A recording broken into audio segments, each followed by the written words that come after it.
I'm gonna be brutally honest with y'all. Probably in like the suburban parts of neighborhoods, y'all go over each other's houses and greet each other and stuff like that. There ain't nothing wrong with that. I feel like if we was living in the suburbans, I maybe would have did it, but I feel like nah, we're gonna meet, we're gonna cross paths at some point. But y'all, in the hood, y'all, we do not do that because we don't know who we're talking to. This person could be a serial killer.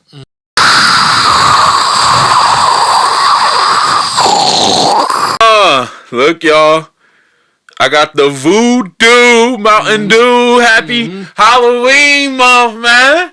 Yo, what's goody with y'all, man? This is Reef'Lik. This is Reef'Lik. Anime Horror Gang. What's goody with y'all? Got another video. Today we're going to be reacting to Tuv. Yo, man, shout out to Tuv. You already know you the GOAT, man. Yo, we haven't reacted to him in a while. Yeah. So we definitely about to get back onto it. He dropped a couple of good videos and stuff, and we really going to get right back onto reacting to him. It's just we've been trying to do a little bit of different things lately and try to react to like different people and stuff, so we won't react to the same people. So we're about to do another Tuv joint, and we're going to see how good this is because this is going to be a long video, y'all. So please like, comment, subscribe.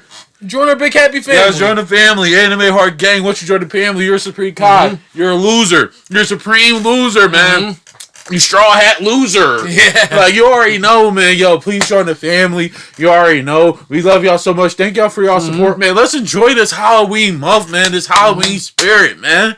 Halloween is on the way. We love y'all so much, man. So please sit back, relax, and let's begin. Anime Horror Gang. Let's get it. Ooh.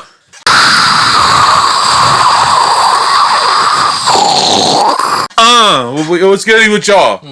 Okay, so we got every single original CreEpyPasTA Volume 1 from Tuv. Okay, y'all, so we've been hearing about CreEpyPastas for like, you know, the past couple of years. Yeah. And I feel like you know how CreEpyPastas are. So if you know who it is, you know what it is. If you don't know what it is, please stay tuned and we'll definitely watch it. Y'all, we're doing these videos early in the morning, and this video is over 2 hours, so we're going to try to record it for like a good hour, and then we're going to make a part 2 to it because we can't react to this whole thing in one sitting. Yeah. So we're going to make a part 1, and then we're going to make a part 2, and we don't finish a part 2, then we're going to make a part 3 to this. So please sit back, relax, let's begin, man. Shout out to Tuv, man. We love you so much. We love you so much over here, bro. Like, keep on doing your work, man. You working hard, man. Keep on doing your thing, bro. For real. Let's get it, y'all. Anime Horror Gang.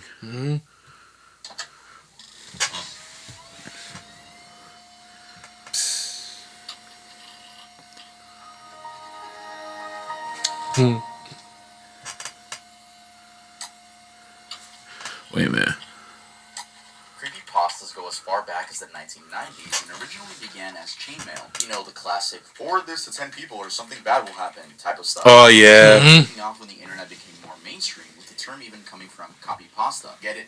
Copy, pasta, copy, and paste. More than I and many of my middle school friends were fascinated over the scary concepts of the Slender Man, Jeff the Killer, Smile Dog, and so much more. Yes. So I thought it would be a nice idea to compile every single original creepypasta story and read them all to you guys. Even though I knew of creepypastas, I never went out of my way to actually read them. So I hope you guys use this as a guide and get back to this video whenever you're in the mood to hear a creepypasta. And side note, creepypastas are fake. They are not real. No, Slender Man is not gonna kidnap you at some point in your life. The way this video is going to work is I'm going to read each original story and then provide some extra origin info after. I want to give full credit to CreEpyPasTa.com as that's where I directly read from, and all the other credits such as music and art will also be linked in the description. If I miss any credits, please let me know down below. I'll be popping in between stories to give my takes and make you feel a little bit less lonely. And the last thing I have to say is that Stop Loving Me CDs and cassettes are out now, and there's a few left. I don't know by the time this video if they're still going to be up, but they're at Rogue. Yeah, y'all support him and buy his music. My eye looks weird. That's because I currently have an eye infection. This is how bad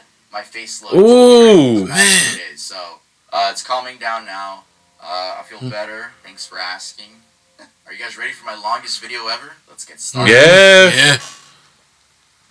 Abandoned by Disney. Original author, Slime Beast. Some of you may have heard that the Disney Corporation is responsible for at least one real, quote-unquote, live ghost town. Disney built the Treasure Island Resort in Baker's Bay in the Bahamas. It didn't start as a ghost town. Disney's cruise ships would actually stop at the resort and tourists there to relax in luxury. This is a fact. Look it up. Disney blew 30 mil in that place. Yes, 30 mil. 30 mil? Then they abandoned it. Disney blamed the shallow waters, too shallow for their ships to safely operate, and there wasn't even blame cast on the workers, saying that since they were from the Bahamas, they were too lazy to work a regular schedule. That's where the factual nature of the story ends. It wasn't because of sand, and it obviously wasn't because foreigners are lazy. Both are convenient excuses. I sincerely doubt those reasons were legitimate. Why don't I buy the official story? Because of Mowgli's Palace. Near the beachside city of Emerald Isle in North Carolina, Disney began construction of Mowgli's Palace in the late 1990s. The concept was a jungle-themed resort with a large, you guessed it, palace in the center of the whole thing. If Wow. with the character of Mowgli, then you might better remember the story, The Jungle Book. If you haven't seen it anywhere else, you know it as a Disney cartoon from decades past. Mowgli is an abandoned child in the jungle, essentially raised by animals and simultaneously threatened and pursued by other animals. Mowgli's Palace was a controversial undertaking from the start. Disney bought up a ton of high-priced land for the project. There was actually a scandal surrounding some of the purchases. The local government claimed, quote, eminent domain on people's homes, then turned around and sold the properties to Disney. At one point, a home that had just been constructed was immediately condemned with little to no explanation. Oh, wow. Supposedly for some fictional highway project, knowing full. Okay, so they took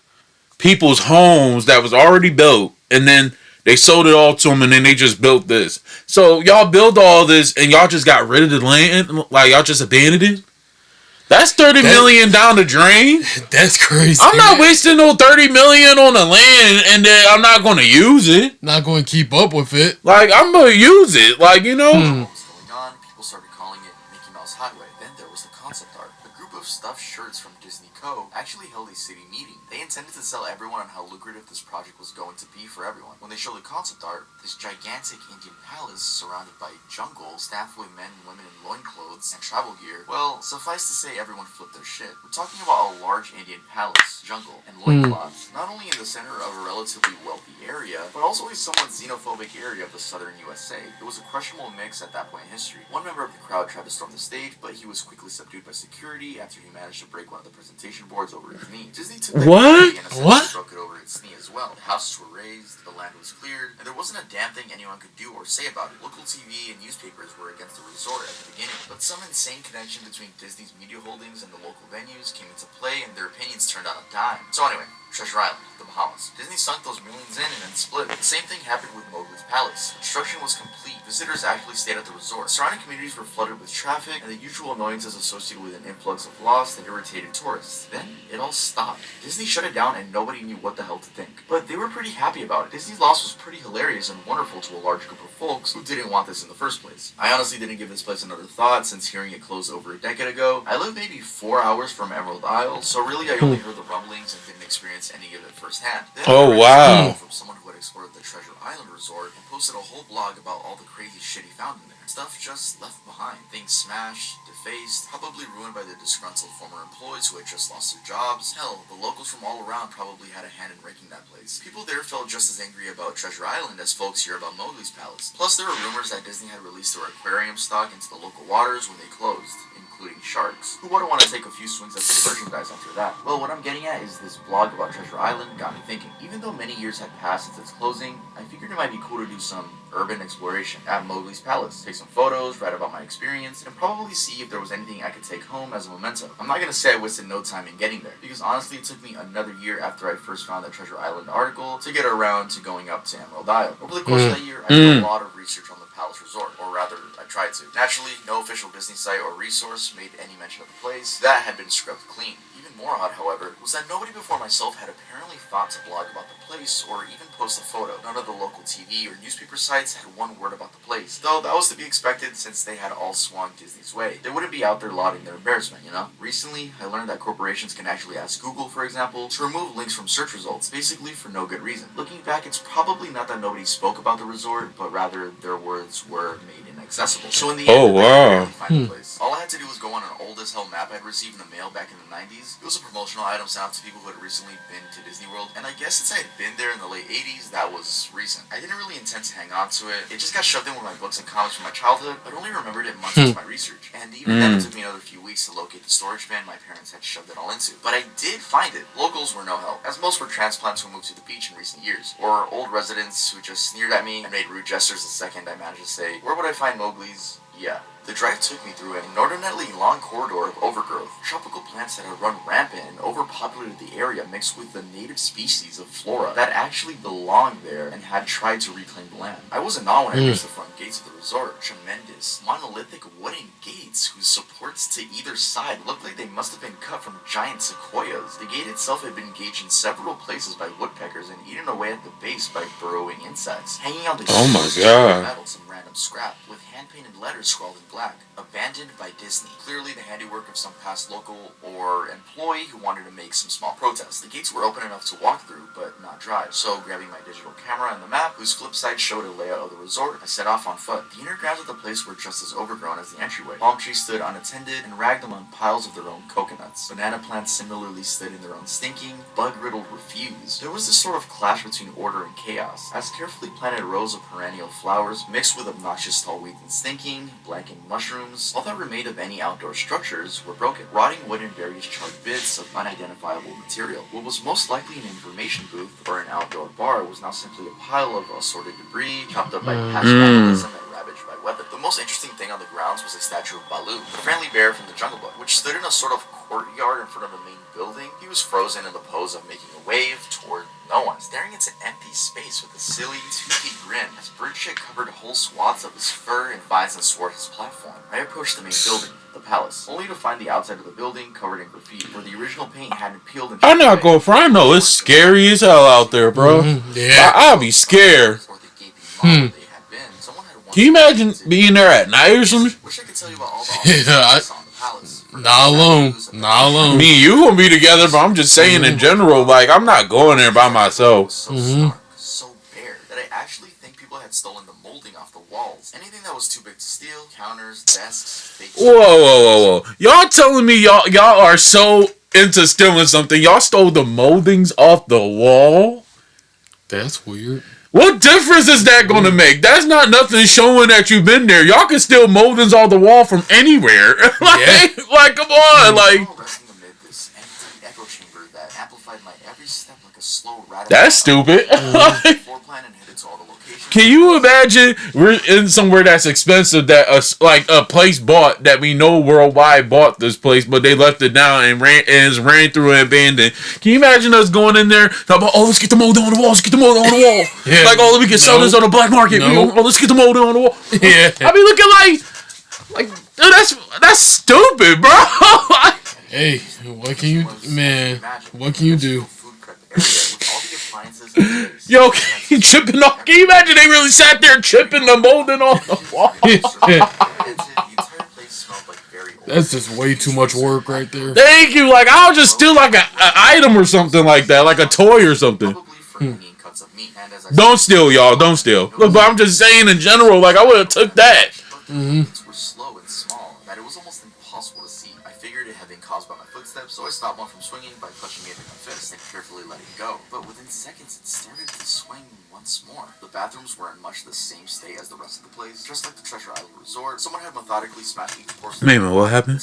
Were swinging. Each hook swung in a random direction, but their movements were slow and small, that it was almost impossible to see. I figured it had been caused by my footsteps, so I stopped swinging by clutching it in my fist and carefully letting go. But within seconds, it started to swing once more. The bathrooms were in much the same state as the rest of the place. Just like the Treasure Island Resort, someone had methodically smashed each porcelain commode with coconuts and other implements. There was about a half-inch of rancid, stinking, stagnant water on the floor, so I didn't stay there very long. What's the toilets and sinks and the bidettes in the ladies' room, yes, I went there, all dripped, leaked, or just ran freely. It seemed to me that they should have shut the water off long ago. There were plenty of...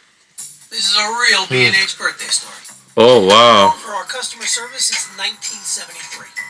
Speaking of rooms in the resort, but naturally I didn't have time to look through them all. The few I did There was still running war? and I didn't expect to find anything there. I thought there was actually a radio in one room. I'm gonna be honest, Disney is so rich, like they so like up there with money. It's like they probably don't care about it. They really don't care.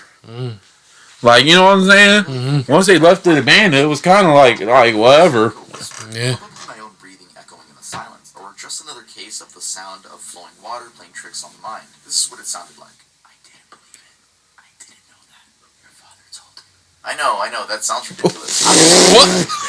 Yo! Something running in that room, or worse, some vagrant. I know what y'all did last fall. As I looked out the door, I noticed something interesting in the courtyard that I had apparently missed. Something that would give me at least one thing to show for all of my trouble, even if it was just a photograph. There was a lifelike statue of a python, maybe 80 feet long, coiled up Whoa, damn! on a pedestal right in the center of the area. It was almost time for the sun to start setting, so the light fell into the object in the perfect way for a photograph. I approached the python and snapped the photo. Then I stood on my toes and snapped another. I moved closer again to get the details of its face. Slowly, casually, the python lifted its head, looked directly into my eyes, turned, and slithered off the pedestal, across the grass and into the trees. All 80 feet. Oh, that was real! Yo! His tail even left the sunny spot. Disney had released all their exotic animals onto the grounds, right there on my floor plan. That was real! That was real! After that, I would just gotten out of there. Oh, I would have been screaming! No, I'd read about the sharks at Treasure Isle. I should have known they'd done this. I was done. Yo, I'm shivering right now. Yeah. My mouth was a bit hanging open. Man. Snapped it shut. I blinked a few times and snapped away from where the snake had been, back toward the palace. Even though it was totally gone, I still wasn't taking any chances and backed my way into the building. Took a few deep breaths and slaps to my own face to get myself right in the head again. I looked for a place to sit down, as my legs were feeling a bit like jelly at this point. Of course, there was no place to sit down unless I wanted to recline in the broken glass and dead leaf carpet or haul myself up onto a desk of questionable reliability. I had seen some stairs in the palace's lobby and decided to go and have a seat there until I felt better. The staircase was far enough from the front of the building to be relatively clean. I pulled a wedge of metal off the wall, once again painted with the Abandoned by Disney motto. I placed the wedge on the stairs and sat on it to keep it somewhat clean. The stairway led downward, below ground level. Using my camera flash as a sort of improvised flashlight, I could see that the staircase ended in a metal mesh door with a padlock. A sign on the door, a real sign, read, "Mascots only, thank you." This perked up my spirits a little bit for two reasons. One, a mascots only area would have definitely had some interesting stuff back in the day. Two, the padlock was still in place. Nobody had gone down there. Not the vandals, not the looters, nobody. This was the only place I could actually explore and perhaps find something interesting to photograph or want only steal. I had come to the palace essentially agreeing with myself that it was okay to take anything I wanted because, hey, abandoned. Didn't take much to bust the lock. Well, actually, that's wrong. It didn't take much to bust the metal plate on the wall that had the padlock it was hooked up to. Time and decay had done most of the work for me, and I was able to bend the metal plate enough to pull the screws out of the wall. Something nobody else had apparently thought of or hadn't been able to do at the time. The mascots only area was a startling and very welcome change from the rest of the building I'd seen. For one, every second or third fluorescent light overhead was illuminated, even though they flickered and faded randomly. Also, nothing had been stolen or broken, even if age and exposure were defiantly taking their toll. Tables had notepads and pens. There were clocks, even a punch-in clock on the wall. Wow. Filled out time cards. Chairs were scattered around, and there was even a small break room with an old, static-filled television and long rotted-out food and drink on the counters. It was like one of those post-apocalyptic movies where everything is left in the state of evacuation. As I walked through maze-like sub-basement hallways of the mascots-only area, the sights just became more and more interesting. As I went further, desks and tables were knocked over, papers scattered and almost melded with a damp floor, and a large carpet of mold was slowly overtaking the real rotting crimson floor covering. Everything was sort of squishy. Anything wood disintegrated into mush when I applied even the least amount of force, and clothing items hanging on hooks in one of the rooms simply fell to moist threads if I tried to unhook them. One thing that annoyed me was that the light was becoming more sparse and unreliable as I went further into the dark. Eventually I reached a black and yellow striped door with the words "Character Prep 1" stenciled on it. The door wouldn't open at first. I figured this was probably where the costumes were kept, and I defiantly wanted a photograph of that twisted, stinking mess. Try as I might, whatever angle or trick I tried, the door wouldn't budge. That is, until I gave up and started to walk away. That was when there was a slight popping sound, and the door creaked open slowly. Inside, the room Oh, was wow. Oh, man. I used the camera flash to look for a light switch in the wall, but there was nothing. As I made my search, I was jarred out of my sense of excitement by a large electrical buzz. Rows of lights overhead suddenly flashed to life, flickering and fading in and out like the rest I had cast. It took a second for my eyes to adjust, and it seemed like the light was gonna keep getting brighter and brighter until the bulb exploded, but just when I thought it would reach that critical stage, the lights dimmed a bit unsteady. The room was exactly as I had pictured. Various Disney costumes hung on the walls, fully put together, like strange cartoon cadavers hung from invisible nooses. There was an entire rack of loin. Yeah, I'm gonna be honest with y'all. If y'all ever went to an abandoned Disney place, would y'all take an item for like, you know, like just to take it as a souvenir? Like I would, since it's abandoned and they just left it there, I might as well just grab something. Yeah. But that's the thing that's scary. Like after watching all these paranormal movies, it feels like do you really want to bring that back home? If it's like yeah, like nah, like I'm good, fam. I'm gonna just leave it there and let it decay. And what I wanted to photograph right away was a Mickey Mouse costume at the center of the room. Oh god. Oh god. The center of the floor, like a murder. It would be Mickey. Creating bare patches. What was even more odd, however, is the coloring of the costume. It was like a photo negative of the actual Mickey Mouse. Black where he should have been white, and white where he should have been black. His normally red overalls were light blue. The sight was off-putting enough that I actually put off photographing the thing until last. I took a picture of the hanging costumes on the walls. Upward angles, downward angles, side shots to show an entire row of frozen, putrid cartoon faces, some with plastic eyes missing. Then I decided to stage a shot. Just one of the bedraggled characters' heads on the slick, grimy floor. I reached for the headpiece of a Donald Duck costume and carefully removed it so that everything wouldn't fall apart in my hands. As I looked into the face of a wide-eyed, moldering head, a loud clattering sound made me jump with a fright. I looked down at my feet, and there between my shoes was a human skull. It had fallen out of the mascot head and shattered into pieces on my feet. Only the empty What the? staring up at me. I dropped the duck head immediately, as you'd expect, and moved for the door. As I stood in the doorway, I looked back to the skull on the floor. I had taken a picture of it, you know? I had to. For any number of reasons that may seem silly, but only if you don't think it through. I need proof of what happened, especially if Disney was going to somehow make this go away. I had no doubt in my mind, right from the start, that even if it was gross negligence, Disney was responsible for this. That's when Mickey, the photo negative opposite Mickey in the middle of the floor, started to get up. First sitting up, then climbing to its feet. The Mickey Mouse costume, or whoever was inside it. Oh hell no! No! Yo, if I see the negative Mickey getting up, like the Undertaker, oh no! Yeah, I'm starting running. I'm gone, bro. I managed to lift the camera and aim it at the opposite creature, now quietly sizing me up. The digital camera screen I am too nerdy to go through this. No, bro, no. The Mickey Mouse costume. As the camera moved in my unsteady hands, the dead pixels spread, mirroring the screen wherever Mickey's outline moved to. Then the camera died, went blank and quiet and broken. I raised my eyes once again to the Mickey Mouse costume. It said in a hushed, perverted, but perfectly executed Mickey Mouse voice, "Want to see my head come off?" It started to pull at its own head, working its clumsy, glove-clad fingers around its neck with clawing, impatient movement similar to a wounded man trying to see my head come off. Yo. As it worked its digits into its neck, so much blood, so much thick, chunky, yellow blood. I turned away as I heard a sickening tearing of cloth and flesh. I only cared about getting away. Above the doorway out of this room, I saw the final message carved into the metal with bone or fingernails. Abandoned by God. I never got the pictures out of the camera. I never wrote the blog entry about it. After I ran from that place, fled for sanity if not my very life, I knew why Disney didn't want anyone to know about this place. They didn't want anyone like me getting in. They didn't want anything like that getting out. Oh wow. Abandoned by Disney. I really like this one. I really liked reading this one. It was the most convincing that it could be realistic. It was the most convincing that it could be a real thing. But no, obviously this didn't happen. I feel like it was so realistic up until the corny yellow blood at the bottom, like the negative Mickey. I feel like that's when it got corny. Not saying it's bad. It's a bad story, you know. Like back in the day, back in our day, we didn't have ARGs. We had CreEpyPastas. I'm not gonna give these a rating. I'm gonna let y'all know. Slight takes of them. I think it was a cool story. A little corny at the end. Let's head on to Lavender Town now. Lavender Town? Lavender Town Syndrome. The Lavender Town Syndrome, also known as Lavender Town Tone or Lavender Town Suicides, was a peak in suicides and illness of children between the ages of 7 to 12, shortly after the release of Pokemon Red and Green in Japan, back in February 2016. Oh, it's always Japan. Suicides and illness only occurred after the children had played the game and reached Lavender Town, whose theme music had extremely high frequency. Y'all, we all got nothing against. We love Japan and we really want to go there. But why does everything creepy come from over there? I don't even know. Like we be seeing mad videos of creepy stuff happening over there.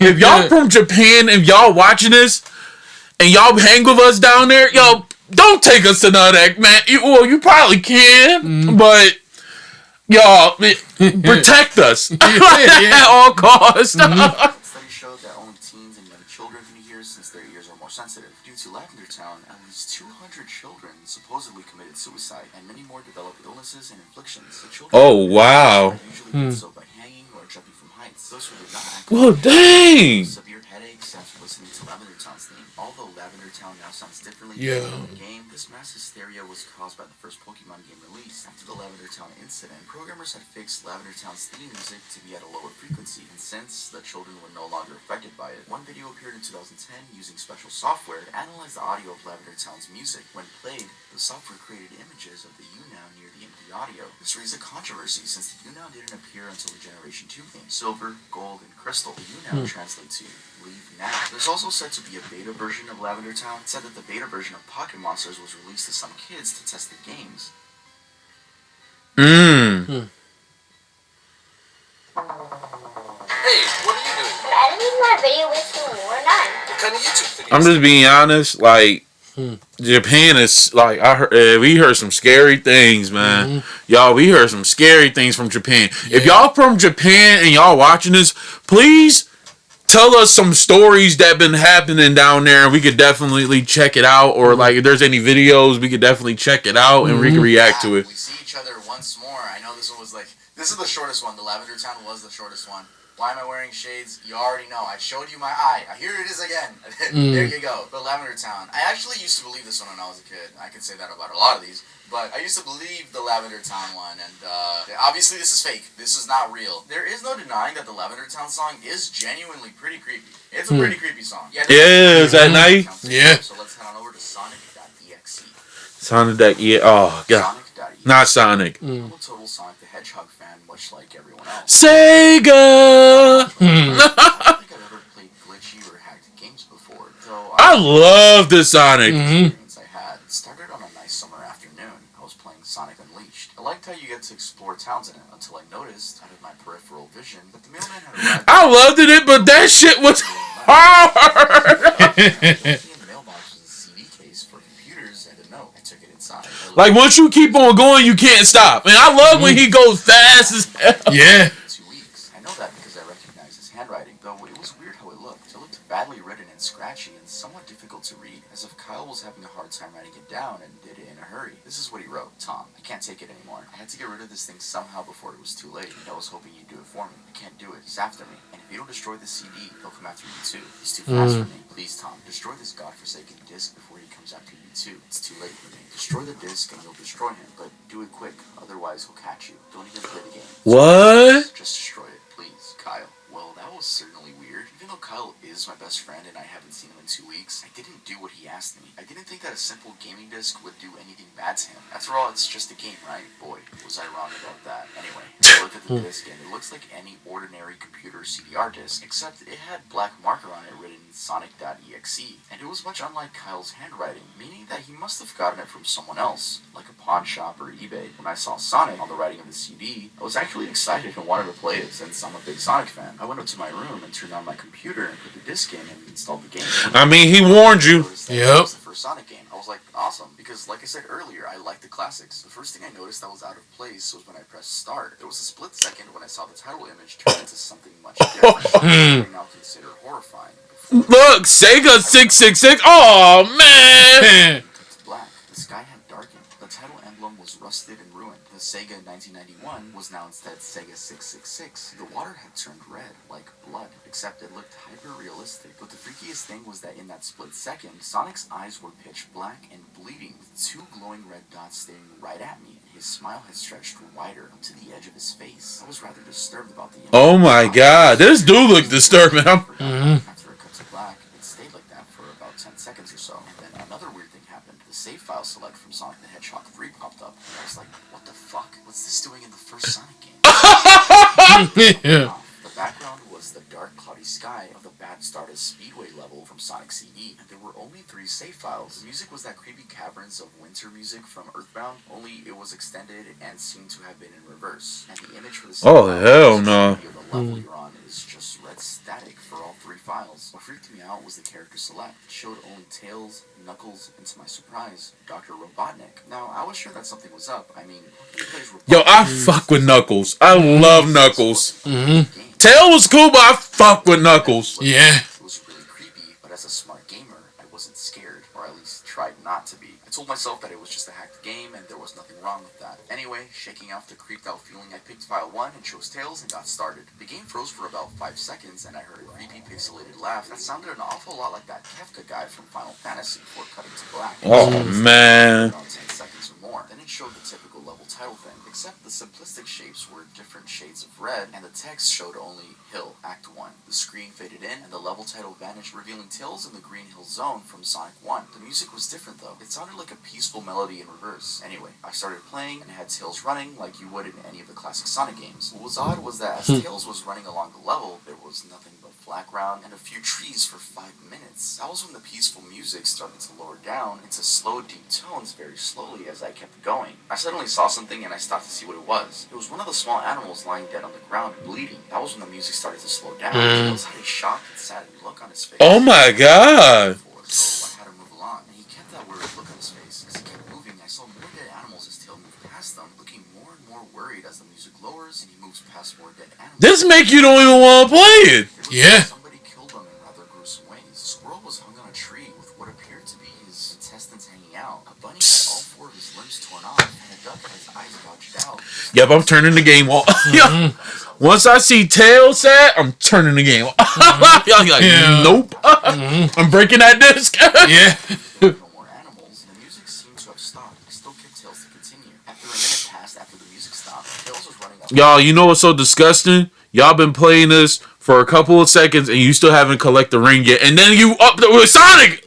Yeah. Then stopped. It wasn't until I saw why. Sonic was there on the other side of the screen with his back against Tails with his eyes closed. Tails looked happy to see Sonic when his smile faltered, obviously noticing that Sonic wasn't responding to him, if not acting as if he was totally Oh, God. presence. Tails walked slowly towards Sonic, and I noticed that I wasn't even moving my keyboard to make a move, so this had to be a cutscene. Suddenly, I began to have a growing feel of dread as Tails walked closer to Sonic to get his What the? attention. I felt that Tails was in danger and something bad was gonna happen. I heard faint static growing louder as Tails was but inches away from Sonic and stopped and stuck his hand out to touch him. That foreboding feeling in my gut was growing stronger, and I felt the urge to tell Tails to get away from Sonic as the static grew louder. Suddenly, in a split second, I saw Sonic's eyes open, and they were black with those red glowing dots, just like that tap. Oh, my God. When that happened, the screen turned black and the static sound was off. It stayed black for about 7 seconds, and then white text appeared, forming a message saying, "Hello, do you want to play with me?" At this point, I was creeped out. No. Nah, fam, nah, No. nah, I'm good, bro. No. With the level title now set. Hide and seek. This time I wasn't Yeah, I don't want. What the is this? I don't want to play no more. Look at this. He's literally in hell. As if he wanted to get out of the area. Yeah, I don't want to play no. Yeah. Freaked out by this. I mean, Tails was actually breaking the fourth wall, trying to tell me to get him out of there. So I pressed down on the arrow key as hard as I could to make him run. Pixelated version of that creepy theme when you meet Shadow at the Ark as Robotnik from SA2 from Sonic Adventure 2 was playing as I made Tails trek through the desolate forest. Suddenly, I heard that creepy laugh again. That awful Kefka laugh. Right after 10 seconds had passed as I helped Tails run through the forest. And then I started seeing flashes of Yo! popping up everywhere on the screen. Oh, nah, fam. No. Oh, you throw. Yo. Throw away the game. Throw away your PC or throw away your system. Throw everything out. Get a new system. Get a new gaming system. Get a new PC. I don't care. Get the original Sonic game. Don't buy this no more. Why would you play this? Throw everything away. Throw your camera away. That joint must be destroyed and burned. Throw your mouse away. Throw your controllers away. Throw all that away. Throw the internet away. Get a new internet, people. No more Spectrum. No more. Man. Tails slowly gaining up on him flying. Look at this. That is terrifying. It was making look very similar to Metal Sonic's flying pose in Sonic CE, except it was just Sonic, and he had those black and red eyes again. Only this time, Oh, nah, fam. his face. He looked as though he was enjoying the torment he was giving the poor little little fox as he gained up on him. Suddenly, when Tails tripped, another cutscene, the music stopped and Sonic vanished. Tails laid there and started crying for 15 seconds. The scene was rather upsetting to watch, and I kind of teared up myself. But then Sonic appeared right in front of Tails, and Tails looked up in horror. Blood started coming down those blackened eyes of Sonic's as a grin slowly grew on his face as he looked down at the horrified fox. I could do nothing but watch. Just in a split second, Sonic lunged at Tails right before the screen went black. There was a loud screeching noise that only lasted 5 seconds. The text returned, only this time it said, "You're too slow. Want to try again?" And then that god-awful laugh came in. I was so shocked by what happened. I'm good. Yeah, I'm good, man. I'm good.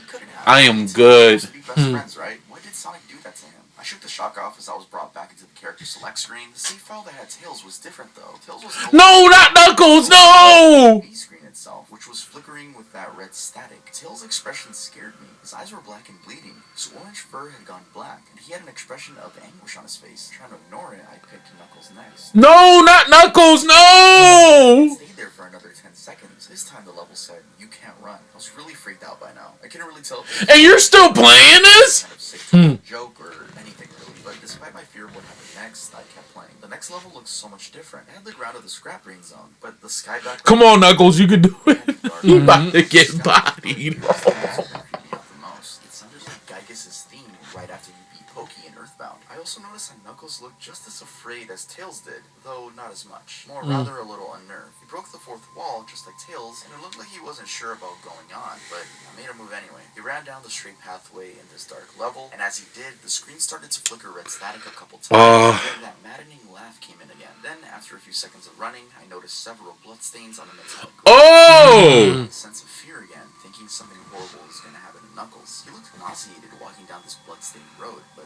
I kept him going. Suddenly, as Knuckles ran, Sonic appeared right in front of him with those black Oh! Yeah. the red static appeared again. Then the static vanished, showing nothing but blank screen with text saying, "Found you." Now I was scared. Sonic found Knuckles already? What was going on? Anyway, red static came again, and then I was back to the level. Knuckles looked like he was panicking, and Sonic was nowhere to be found. And this time, that high-pitched squealing from Silent Hill 1's final boss was playing. Was this some kind of boss battle with Sonic? I hope to God it wasn't, honestly. Suddenly, Sonic appeared right behind Knuckles in what appeared to be pixelated black smoke. I made Knuckles turn and then punch Sonic, but Sonic vanished in black pixelated smoke before I could even land a hit. That terrible laugh went off again. Then Sonic appeared behind Knuckles again, and then I made him punch again, and Sonic vanished again laughing. Knuckles was panicking even more, and even I felt like I was going crazy. Sonic was practically playing with us. He was playing a sick, twisted little mind game with me and Knuckles. Another cutscene played as Knuckles fell to his knees and clutched his head, sobbing. I felt his agony. Sonic was driving both of us crazy. And then, in a split second, Sonic lunged at Knuckles, and the screen went black with another distorted screeching noise that lasted for at least 3 seconds. Another text message appeared. So many souls to play with, so little time. Would you agree? What the hell? Just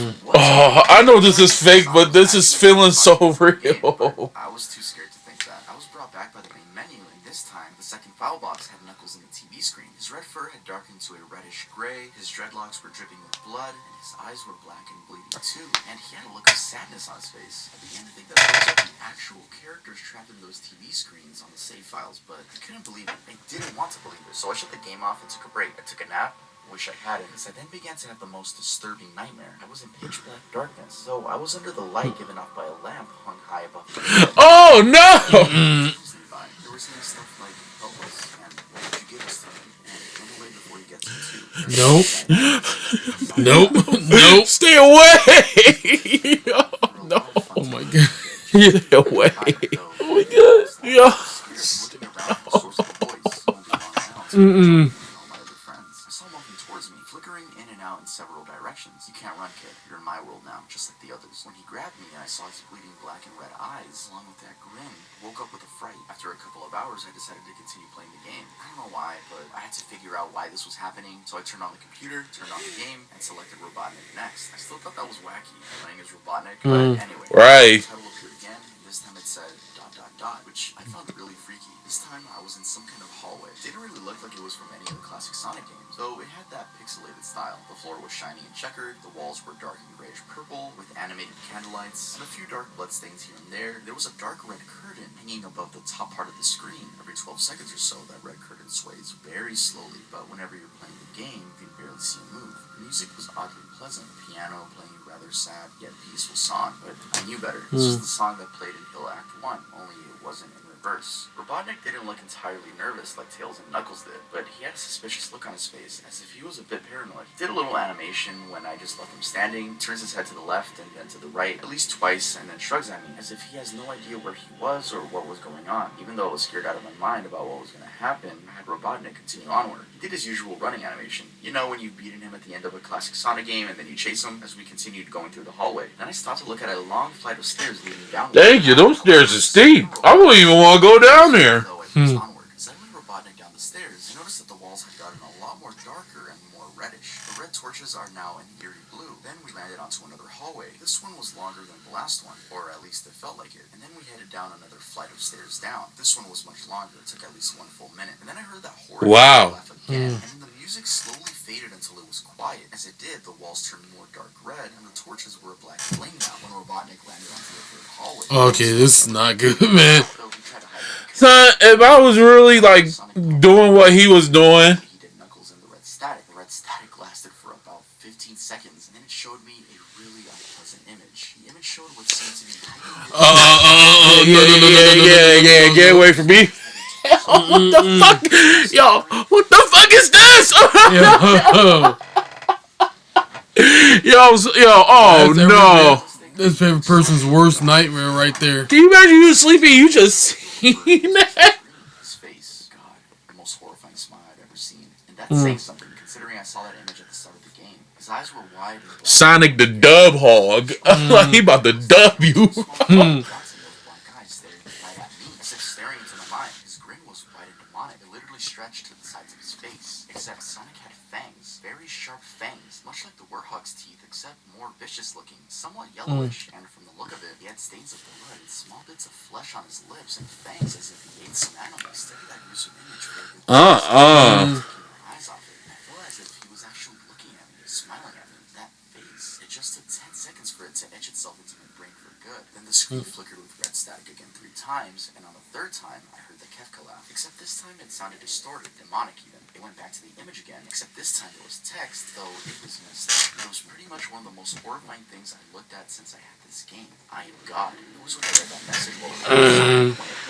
Oh yeah, fam, nah. Sonic was a monster, a pure evil, sadistic, all-powerful, nightmarish, demented monster, and all of his victims, including Tails, Knuckles, Robotnik, and possibly Kyle, are just his little toys. The game is a very gateway into his chaotic, nightmarish world, and the very hell his victims are trapped in. Suddenly, in an actual split second, I screamed as Sonic lunged at the screen, screeching loudly with his mouth wide open to an unnatural length, revealing nothing but a literal spiraling abyss of pure darkness before the red static came again, this time much louder and distorted, so loud that it hurt my ears. I yelled and Oh my god.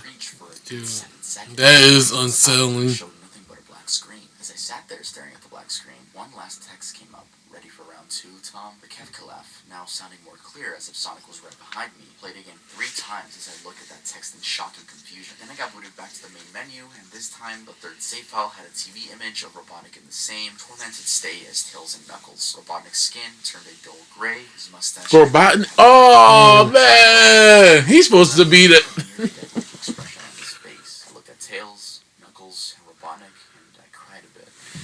The agony they're going through. They were forever trapped within the game, forever tormented by that horrid hedgehog, and always will be. And the computer shut itself off. I couldn't turn it back on no matter what I did. I sat there for maybe 25 seconds, horrified by what had just happened. Sonic is the very embodiment of evil. He tortures people who play his game in more ways than one, and then when he gets bored, he drags you into the game. Literally drags you to hell, where he can play with you always as his toy.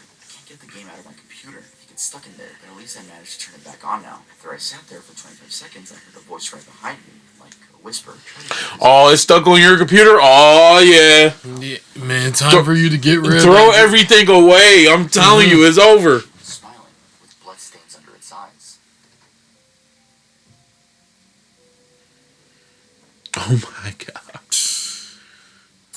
B&H, we've been known for our customer service Oh, since no. 1973. And today, we're 50. I never heard of y'all, so... Established Sonic the Hedgehog character. stylized bipedal hedgehog with famously spiked blue hair and a welcoming smile. The big difference is that in the EXE version, the character's eyes are missing, replaced instead with dark pits, through which a single point of red light is shining while blood or a dark liquid leaks down the cheeks. This motive, the eye sockets and bleeding eyes, is again reminiscent of the Ben Drowned creepypasta, while the absence of the eyes is similar to the character Eyeless Jack. The EXE version of Sonic also has noticeably less neat hair spikes, and in depictions where his teeth can be seen, always has yellowed fang-like teeth. His limbs are also notably blackening, as if to suggest some form of decay. Sonic.exe creepypasta was originally written by JC the Hyena. In a post describing how he came up with the creepypasta, the originator explains that his inspiration came from a Photoshop screen capture image of the holding screen for Sonic the Hedgehog, in which the character has the aforementioned eye injuries but retains the sadistic smile. In the post, JC the Hyena, Wow. he was also the creator of the original image, though that hasn't been confirmed. The story inspired by the image was posted by JC the Hyena to the Creepypasta Wiki on 9th of August 2011. Almost a year to the day later, a game based upon the Creepypasta story was released by MY5T Crimson on GameJolt. This was followed by a reading of the story by YouTuber Mr. Creepypasta. Though the story's popularity really skyrocketed after YouTuber PewDiePie did a playthrough of the game based upon it, with the video garnering over 7 million views. Upon the success of the original Creepypasta, JC the Hyena made several further posts explaining the nature of the character, likening the entity to something closer to a demon, and underlining the fact that the creature is not simply a human or ghost. Despite its massive following and status as a common theme for fan art on sites like DeviantArt, the original creepypasta of Sonic.exe was removed from the site when it was deemed to be of low quality and criticized for having too many cliches. Creator JC the Hyena was less than impressed with this removal, announcing it in a blog post on the 14th of January 2014. The subsequent reaction to the removal, which involved trying to get fans to protest to have it reinstated on the site and blocking people who leveled any negative comments in his direction, was criticized. The creator later apologized for his reaction and in 2017 posted a complete remake of the story. This second incarnation begins in exactly the same way, but now more explicitly identifies the Sonic.exe character as an eldritch abomination. The Sonic.exe character and story are examples of an established subgenre within creepypasta, which relates to cursed or haunted video games. The prevalence of the story model as a genre as a whole may be due to a likelihood of shared audiences, or video games, DeviantArt, and creepypasta content, and also because it's a modern update of an established trope. Sonic.exe also plays a common device used by creepypasta writers, namely the adoption and subversion of established or primarily benevolent characters, taking beloved figures and giving them an evil or menacing element, or creating an alternate evil version of a well-loved character.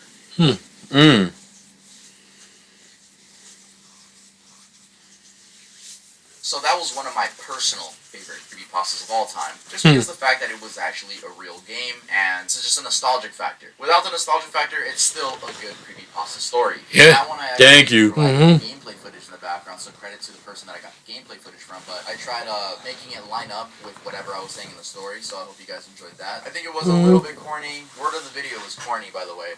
I think it was a little bit corny when it got to the Sonic plushie behind me. Like, that specific laugh that they used for Sonic.exe, it's no longer known as the original audio file, because I think it said in the story that it was from a Final Fantasy character, so that laugh is now known as Sonic.exe. Let's head on over to Eyeless Jack. Okay. Eyeless Jack, written by Azelf. Eyeless Jack. Hello, my name is Mitch. I'm here to tell you guys about an experience I had. I don't know if it was paranormal or whatever. What the fuck? Oh, man. But after that thing visited me, I believe in that paranormal trash now. A week after I moved in with my brother Edwin, after my house was foreclosed, I finished unpacking. Edwin liked the idea of me moving in. Since we hadn't seen each other for 10 years, I was so excited too. I soon fell asleep and moved in. After that first week, I heard rustling noises coming from the outside at about 1 in the morning. I thought it was a raccoon, so I ignored it and tried to fall asleep. The next morning, I told Edwin about it, and he agreed. The next night, however, I thought I heard my window opening in a loud thump, as if something entered my room. I darted up and looked around my room, but I saw nothing. The next morning, Edwin dropped a coffee cup when he saw me. He held up a nearby mirror, and I saw myself. I had a large gash on my left cheek. After I was rushed to the hospital, my doctor told me that I must have been sleepwalking, but then he showed me something that made my blood turn cold. He lifted up my shirt to reveal a sewn-up incision where my kidneys were. What the? Mine widening. You somehow lost your left kidney last night, my doctor told me. What? Sorry, Mitch. The next night was my breaking point. Oh, man. Around midnight, I woke up to see a truly horrifying sight. I was staring face to face with a creature with a black hoodie and a dark blue mask with no nose or mouth staring down at me. The thing that scared me the most was that it had no eyes, just empty black sockets. The creature also had some black substance dripping from its sockets. I grabbed the camera from the nearby mantle and took a picture. Immediately after taking the shot, the creature lunged at me and tried to claw open my chest to get into my lungs. I stopped it by kicking it in the face as I ran out of my room. What the? Money. I ran out of my brother's house into the night. I eventually ended up in the woods near Edwin's house and tripped on a rock. I fell unconscious and woke up Oh, in the hospital shoot. with a doctor, the same one who You treated tripped on me. a rock? Good news and bad news, Mitch. My doctor started. The good news is that you had minor injuries and your parents are going to pick you up. Sighed with relief. The bad news is that your brother has been killed by something. Sorry. My parents took me back to Edwin's house to collect my remaining belongings, which I did. Upon entering my room, I was scared but remained calm. I grabbed my cat. What the? Dead in my tracks. In the hallway leading to my room, I saw Edwin's body with something small lying next to it. I retrieved it and entered my friend's car, not mentioning Edwin's corpse. I looked at the thing I had picked up and nearly vomited. I was holding my stolen, half-eaten kidney with some black substance on it. Oh my god. One of the most notorious mainstream creepypasta villains, Eyeless Jack, is a hood entity who removes the organs of his victims and eats them. The character's moniker comes from the fact that he appears in a hoodie, wearing a blue mask open at the eye sockets, which, though they are leaking a black fluid, are entirely empty. In later fan-made variants on the original story, Eyeless Jack is commonly found standing at the foot of the bed or leaning over his sleeping victim. In most depictions, Eyeless Jack wears a blue mask and hoodie. There are 2 black holes where the eyes should be, while the rest of the facial features are either missing entirely or only suggested in shape. The image most commonly associated with the character is a photograph taken from below, as if it's looking up at a blank-faced figure with only 2 gaping holes where the eyes should be. This photograph, which predates production of the actual story of Eyeless Jack, was created on November 19th, 2009 by 2 different art users, NickTZ408 and Pirate Cashew. The image was then posted by a user calling himself Arnon on the 4chan, amongst a collection of creepy images taken from video games. Oh, wow.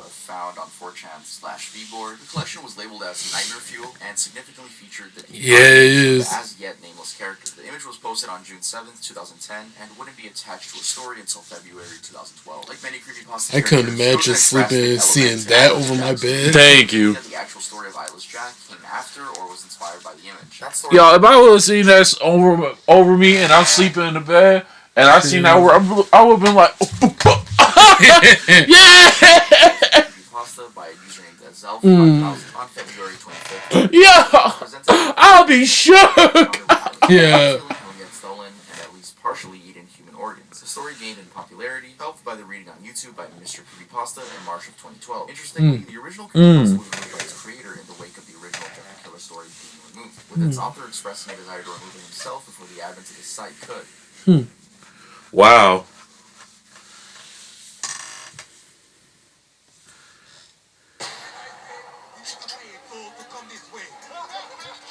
Short story, huh? I actually really like this one. I think it's straight to the point, very simple. I think that the art is amazing. Like that original image, I should say. The original image is amazing, and the best. I feel like the best creepypastas are the ones with real factors. Like Sonic.exe was fire because there was an actual. Yeah, it was actually real. Like I like the real ones too. And with Eyeless Jack, that image was made before the story. Someone got inspired by the image and gave it a story. So I think it's always nice to provide a visual. It's always nice. Yeah, I like that too. Like, Yeah. that's the thing I like about creepypastas. Like, if it's like a backstory to it and it's really real, I like that. Like, I don't want to, like, you know, if it's fake, we can still like watch it and stuff like that. But I feel like it's more. I feel more connected with the story if it's like real. You know what I'm saying? If it's like really a real thing, like that's crazy. I like that. Fan art is made after, if it's popular enough. There's something different when it's like an original image before the story. It just adds another fear factor. It do. Like if it's something original, then you add it onto it. Yeah. Excerpt from local newspaper. Ominous unknown killers. Oh, no. Another unsettling image. What the hell? That he has survived one of the killer's attacks and bravely tells his story. I had a bad dream and I woke up in the middle of the night. I saw that for some reason the window. No, get that away, bro. Get that away. That's when I had a strange feeling like someone was. I'm hot. This thing looking like Sting. This is Sting. Yeah. If y'all know who Sting the wrestler is, man, look him up. You were bordered in black and just plain out terrified me. That's when I saw his mouth, a long, horrendous smile that made me. You know the group Kiss? That was like, look like that. Forever. He said a simple phrase, but it said it only in a way a madman could speak. He said, "Go to sleep."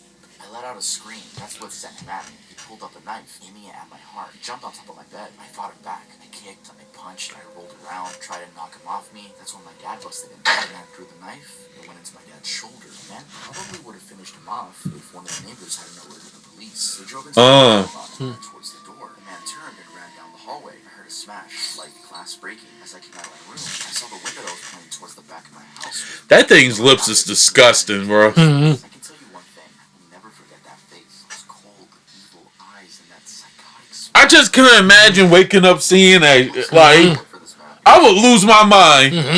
Please contact your local police department. Jeff and his family had just moved into a new neighborhood. His dad had got on a promotion at work, and they thought it would be best to live in one of those, quote, fancy neighborhoods. Jeff and his Okay. There ain't nothing wrong with that. Nope. What wasn't to love? As they were getting unpacked, one of their neighbors came by. Hello, she said. I'm Barbara. I live across the street from you. Well, I just wanted to introduce myself and to introduce my son. She turns around and calls her son over. Billy, these are our new neighbors. Billy said hi and ran back to play in his yard. Well, said Jeff's mom, I'm Margaret. This is my husband Peter and my two sons, Jeff and Leo. They introduced themselves and then Barbara invited them to her son's birthday. Jeff and his brother were about to object when their mother said that they would love to. When Jeff and his family were done packing, Jeff went up to his mom. Mom, why would you invite us to some kid's party? Y'all, I'm gonna be brutally honest with y'all. Probably in like the suburban parts of neighborhoods, y'all go over each other's houses and greet each other and stuff like that. There ain't nothing wrong with that. I feel like if we was living in the suburbans, I maybe would have did it, but I feel like nah, we're gonna meet, we're gonna cross paths at some point. But y'all, in the hood, y'all, we do not do that because we don't know who we're talking to. This person could be a serial killer. Y'all, please be cautious about doing that because you don't want to be too nice and invite randoms in your life. You know what I'm saying? And like, this person could be looking like the most nicest person in the world. But he's just a demon. Yeah. He's terrorizing the whole town and you don't even know. Like, for example, like Ted Bundy. Ted Bundy didn't even look like he did nothing like that, but look what he did. Man, looks can be very deceiving. Y'all, if y'all from the hood, y'all already know we don't greet nobody. If we go into the same workplace and we work the same job or going to the same school, we might be like, all right, though, what's good with you, y'all? Be neighbors and stuff like that. Man. Yo, we can chop it up or something. But I don't be too open with people because I feel like you don't know who you could be talking to. Be honest with me. 9 times out of 10. Out y'all whole life from right now, from when y'all was born, from right now, y'all probably walk by a serial killer and you don't even know. Y'all probably walk by a killer and you don't even know, or even know. Shit. You don't know that, man. I bet you walked by them. I bet you did. You walked by one. I bet you did. I bet. Noticed I'm not some dumb kid. Jeff said his mother, we just moved here. We should show that we want to spend time with our neighbors. Now, we're going to that party and that's final. Jeff started to walk, but stopped himself, knowing that he couldn't do anything. When his mom said something, it was final. He walked up to his room and plopped down on his bed. He sat there looking at his ceiling when suddenly he had a weird feeling. Not so much pain, but weird feeling. He dismissed it as just a random feeling. He heard his mother calm down to get his stuff, and he walked down to get it. The next day, Jeff walked downstairs to get breakfast and got ready for school. As he sat there, he once again got that feeling. This time it was stronger. It gave him a slight tingling. This is the meanest staring contest I'm having right now. He sat there waiting for the bus. This staring contest is insane, bro. Only inches above their laps. They both jumped back in surprise. Hey, what the hell? The kid landed and turned back to them. He kicked the skateboard up and caught it with his hand. Thank you. Yeah, get that off the screen, bro. He wears an Aeropostale shirt and ripped blue jeans. Well. It looks like we got Oh! This look like the Fiend mask. Rest in peace to Bray Wyatt, but this look like the mask, bro. He had a dopey face that he would accept the sidekick. I wonder they probably get inspiration from this. About a tub of lard. This kid looked like he hadn't exercised since he was crawling. And I, said the first kid, am Randy. Now, for all the kids in this neighborhood, there's a small price for bus fare. You catch my drift. Leo stood up, ready to punch the lights out of the kid's eyes when one of his friends pulled a knife on him. Whoa. I hoped you would be more cooperative, but it seems we must do this the hard way. The kid walked up to Leo and took his wallet out of his pocket. Jeff got that feeling again. Now it was truly strong, a burning sensation. He stood up, but Leo gestured him to sit down. Jeff ignored him and walked up to the kid. Listen here, you little punk. Give back my brother's wallet or else. Randy put the wallet in his pocket and pulled out his own knife. Oh, and what will you do? Just as he finished, It's a knife fight? the kid in the nose. As Randy reached for his face, Jeff grabbed the kid's wrist and broke it. Randy screamed and Jeff had the knife in his hand. Troy and Keith rushed Jeff, but Jeff was too quick. He threw Randy to the ground. Keith lashed out at him, but Jeff ducked and stabbed him in the arm. Keith dropped his knife and fell to the ground screaming. Oh my god. Jeff didn't even need the knife. He just punched Troy straight in the stomach and Troy went down. As he fell, he puked all over. Leo could do nothing but look in amazement at Jeff. Jeff, how'd you? Was all he said. They saw the bus coming and knew they'd be blamed for the whole thing. So they started running as fast as they could. As they ran, they looked back and saw the bus driver rushing over to Randy and the others. As Jeff and Liu made it to school, they didn't dare tell what happened. All they did was sit and listen. Liu just thought of that as his brother beating up a few kids, but Jeff knew it was more. It was something scary. As he got that feeling, he felt how powerful it was. The urge to just hurt someone.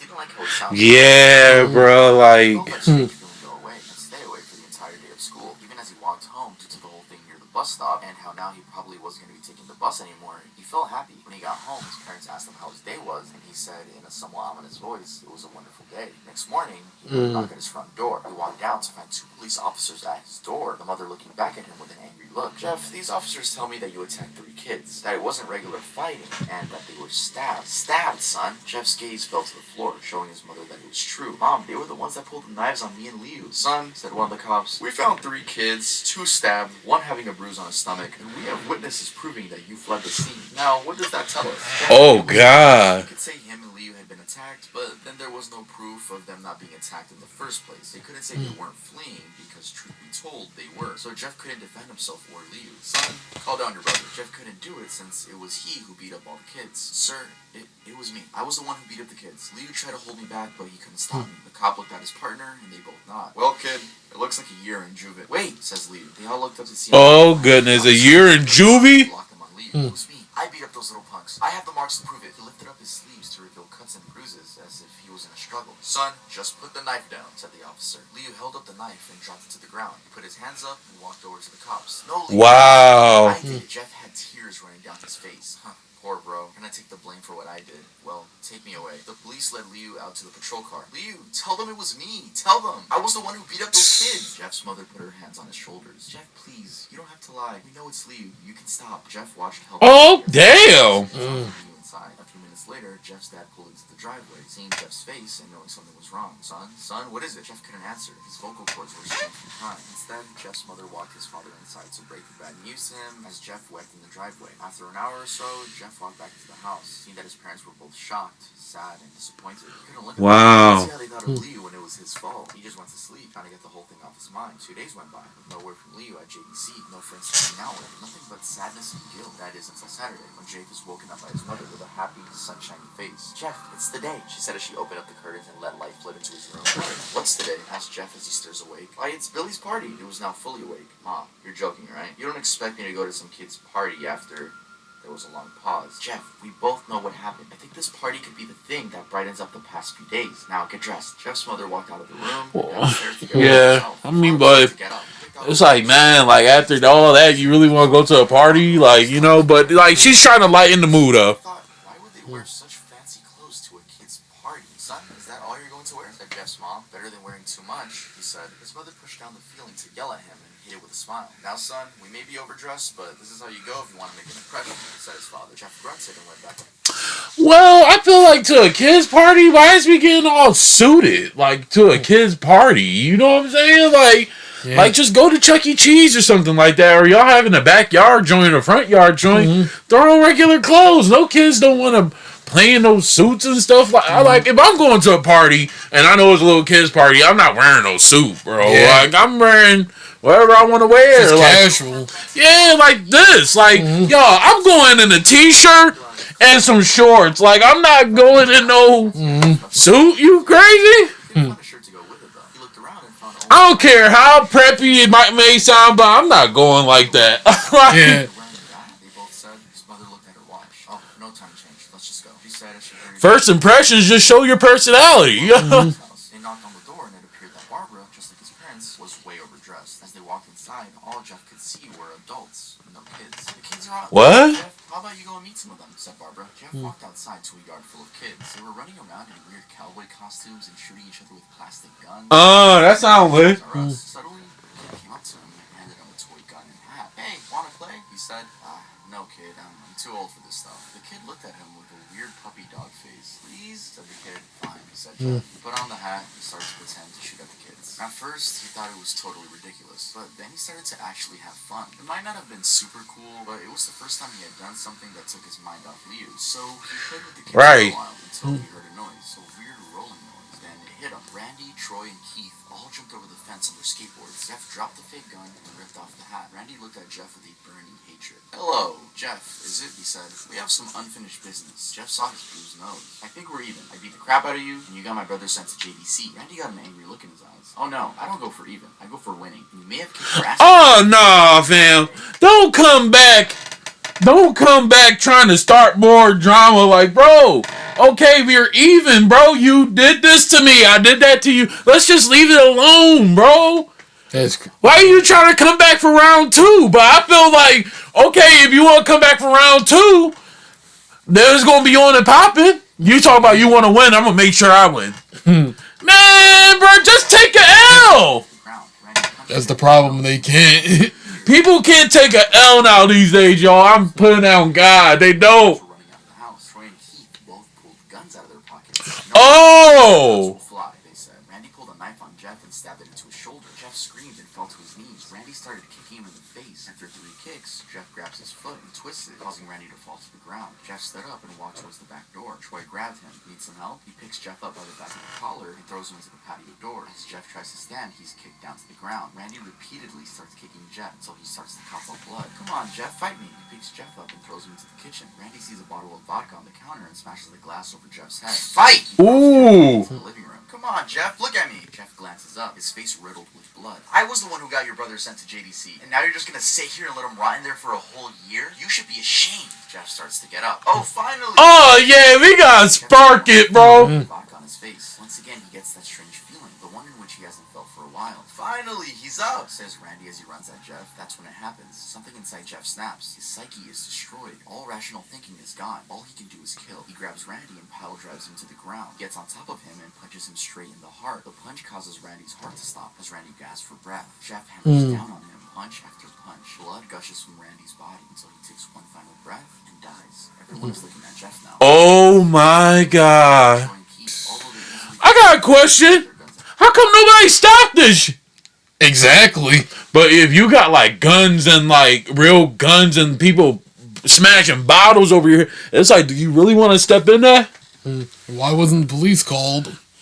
Man, I don't know. Jeff sees the guns trained on him and runs for the stairs. As he runs, Troy and Keith both let out fire on him, each shot missing. Jeff runs up the stairs. Here's Troy and Keith follow up behind. As they let their final rounds of bullets off, Jeff ducks into the bathroom. He grabs a towel rack and rips it off. Where's the help?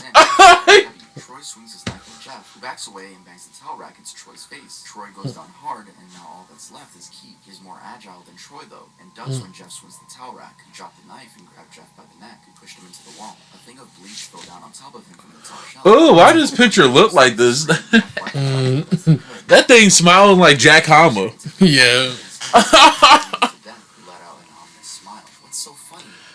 This how some females look, the ones that be bragging, talking about they tens and stuff. This how they look in the morning.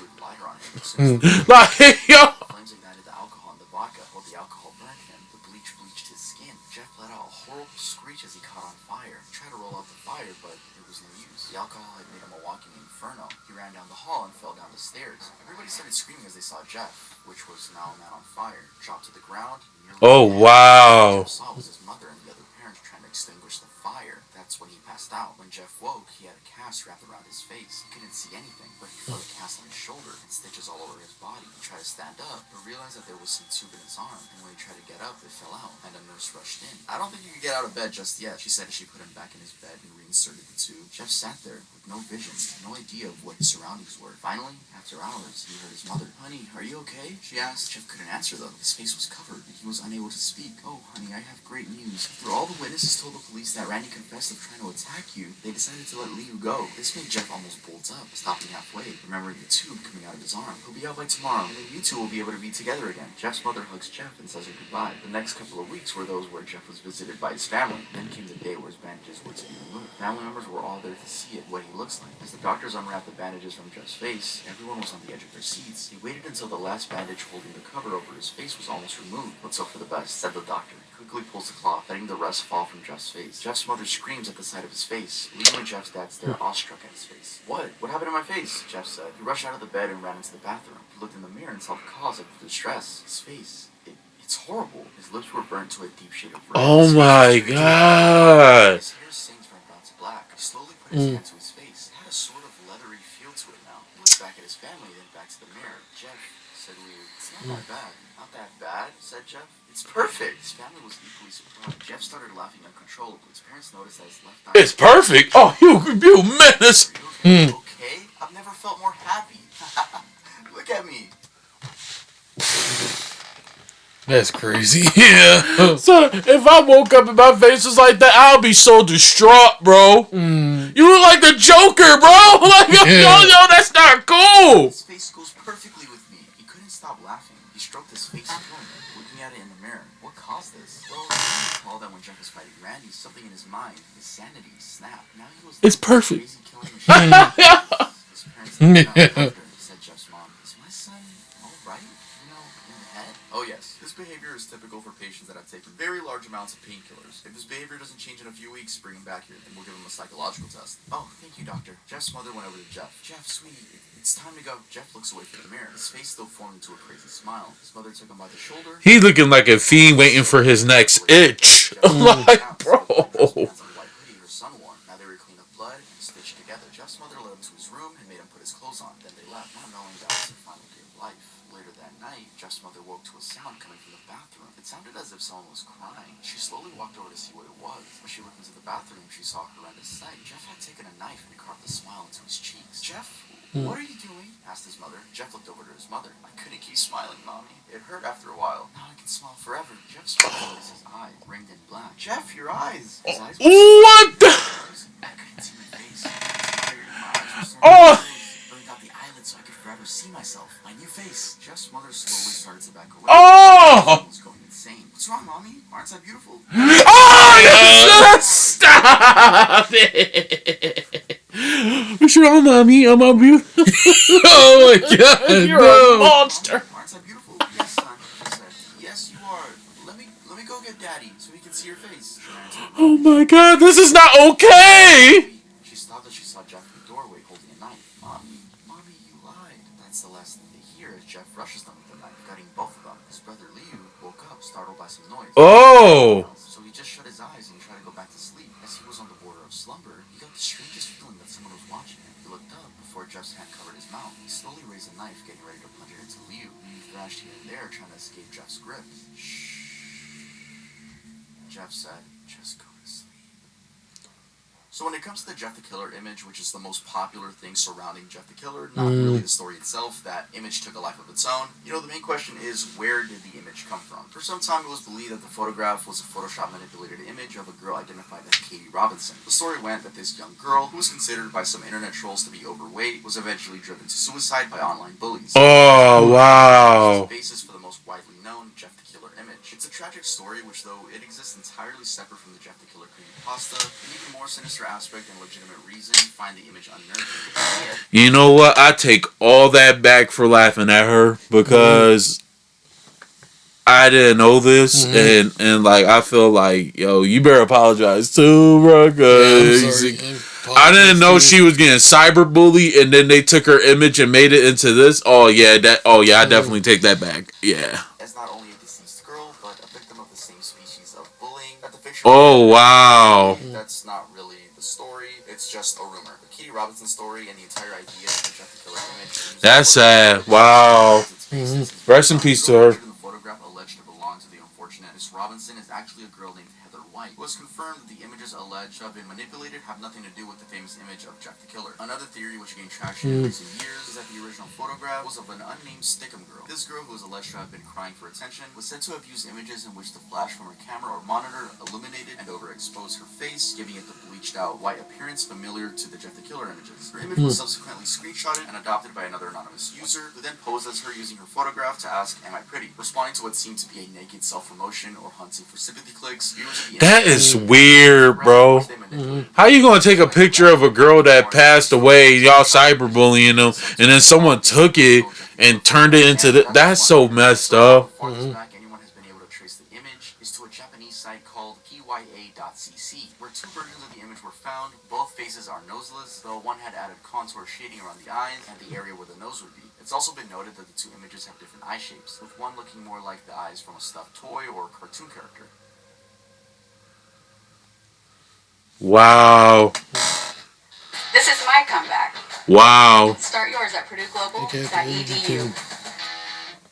Hey, what's up, guys? Like how I look without the glasses? Alright, y'all. Jeff the Killer, one of the best stories on this list, I'd say. I know it speeds. Alright, y'all. We're gonna finish it right here. We're gonna let them finish talking, and then like we're gonna go on to the next ones next time. Very quick, even though it's a long story. It's like all of these stories are gonna speed up quick. We're not reading books here. We're reading creepypastas. I think it might be the best creepypasta of all time. Yep. Facts. I don't even know if that's a controversial opinion. I think It really is, though. Yeah. That's literally the best one. And the image still not being known, like where it came from, is so fascinating. I think that's always gonna keep the Jeff the Killer image relevant, and always gonna make people curious as to what the story is.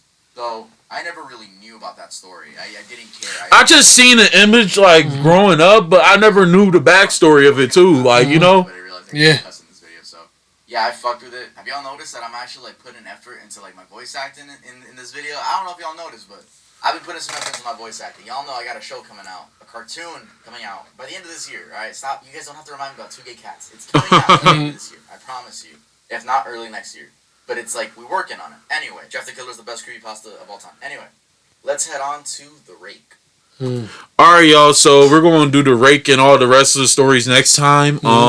We recorded for like an hour and 3 minutes, so that's long. So y'all, please like, comment, subscribe. Subscribe to TUV'S. Show him some love and support.